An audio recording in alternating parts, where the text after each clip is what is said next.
The NFL free agency is officially a week old and has been active even though it's not yet a blockbuster move from Buffalo Bills. Did the team take a step forward for 2023?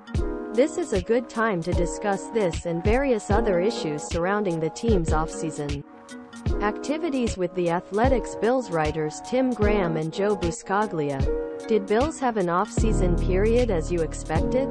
Why or why not? Graham: so far, yes. Not only did Brandon Beane warn us not to expect too much, but he also forbade over the salary movement. Then Beane said the same thing after the 2021 season and then found a way to sign a contract with Von Miller. And as I write this, fumes are rising around the prospect of a trade with Arizona for star buyer DeAndre Hopkins. I was also surprised to see Buffalo bring Jordan Poyer back. When I spoke him at the Pro Bowl, he seemed to succumb the idea that he was playing his last game for Bills and wasn't like someone re-sign. The market discouraged Poyer due to his age and history of injury, allowing Bills to bring him back at a reasonable price. Buscaglia: I think the answer is both yes and no. Yes, Bills had an expected offseason because they didn't push themselves too hard during the free agent period and focused more on their long-term upper health. General manager Brandon Beane did more than hint that they would have a relatively quiet free agent right after the season and in the NFL Combine. But the answer is also not because of Jordan Poyer's unexpected return. Bills wisely kept the door open on spin, but no one probably saw the security market hit a wall as it did, leading Bills to lead Poyer to a 2-year deal that averaged $6.25 million per season. Explore Buffalo Bonds freelance agency tracker every signature, extension, restructuring, swap and more. Which action or transaction stands out the most for you and why? Graham: Damien Harris adds an element that is missing from Buffalo's backyard. When offensive coordinator Josh McDaniels once looked at what New England's assistant coaches said about him, there's a recurring feeling about how he ran angry, with dirty yards after contact, said attack coordinator Josh McDaniels. David Andrews said, "We know if we take Damien to the second level he will play some games. The ball is hard. He is a difficult boy." Bill Belichick praised Harris as a leader, highly respected by every player and coach in this organization, because he put his blood, sweat and won. Buffalo coach Sean McDermott envies all of the above. This does not mean that Devin Singletary did not give energy, spark and inspiration to Buffalo's attack. But at the 2019 NFL Scouting Combine, Harris was 4 inches taller and 13 pounds heavier, running the 40-yard shot a tenth of a second faster than Singletary. There is a downturn with Harris when it comes to catching rust. The Patriots didn't use him much in this respect, leading him to play just 40% of the attack moments over 60% compared to Singletary.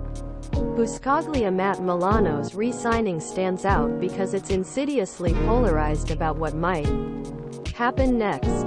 They promised him a lot of guaranteed funding in addition to what they just paid for, and he was locked into the squad for at least the next 3 years. There is no doubt that Milan has made a difference on the pitch since its arrival in 2017.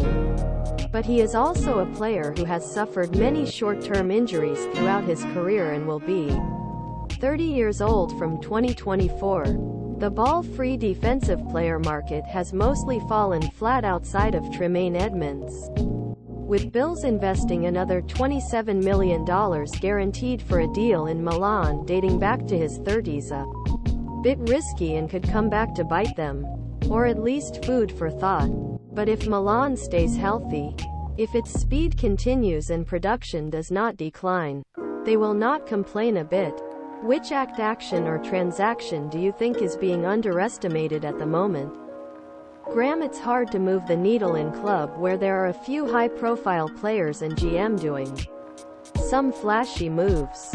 As such, an offense sidekick who scored 29 starts in 4 NFL seasons may not seem like much. but Bills targeted guard Connor McGovern as an early free agent signature. McGovern has been an effective pass blocker, and while there have been questions about his running block skills, Bills offensive line coach Aaron Kromer could get more from McGovern than Joe Philbin, whom the Cowboys fired 2 months ago. Buscaglia I'm going with Deonte Harty. Bills needed a lot to add some speed and yard capture potential to the receiver because last year's top 4 were very inconsistent in this area. Harty is like a lightning bolt in the open field, giving them far more juice than Isaiah McKenzie provided in 2022. But new entry into the community in 20 to 35% of rush moments can result in a defensive recalibration and even losing concentrated focus on Stephon Diggs for a few games. I really like the fit as a fourth buyer. Which player would you like to see Bills buy? Graham, how cute would Austin Eckler look in a Bills uniform? This trade would no longer take place given how little the teams spent on returns.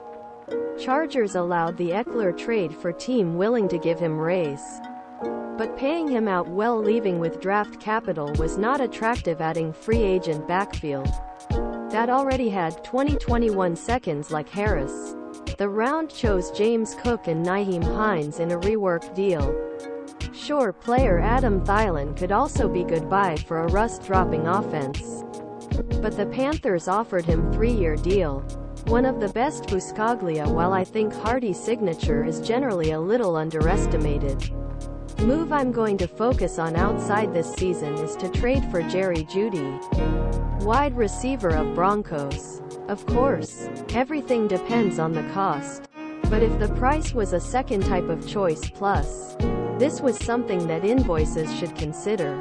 Jeudy fits his border profiles for 2023 with limit hit of only $2.7 million, with a 5th-year option for 2024 having squad control. And he's superior talent to anything they'll find in the second round. They have long-term needs for the buyer, and still 23-year-old Jeudy fits this picture very well. Jeudy is also a strong fit on pitch, has skills separate, ability to pursue their enviable catch, and flexibility play both at slot receiver and at border. The Denver Broncos reportedly shop with wide buyer Jerry Jeudy outside this season. As we emerge from a crippling 2022, what season should Bills fans expect from Jordan Poyer? Graham, you know he's going to be a fighter. The Bills just need to hope that your body will last. His most notable injuries last year were his ribs, which led to one of last season's more surprising stories. His collapsed lung was still in recovery, and couldn't fly because he couldn't handle the change air pressure, so crashed into the highway. A 30-hour round trip to Arrowhead Stadium helps Bills defeat the Chiefs. As Poyer puts his body on the line, Bills must be nervous about his elbows, shoulders, knees, and ankles. But how often does a player have to come back from a terrible lung deflation?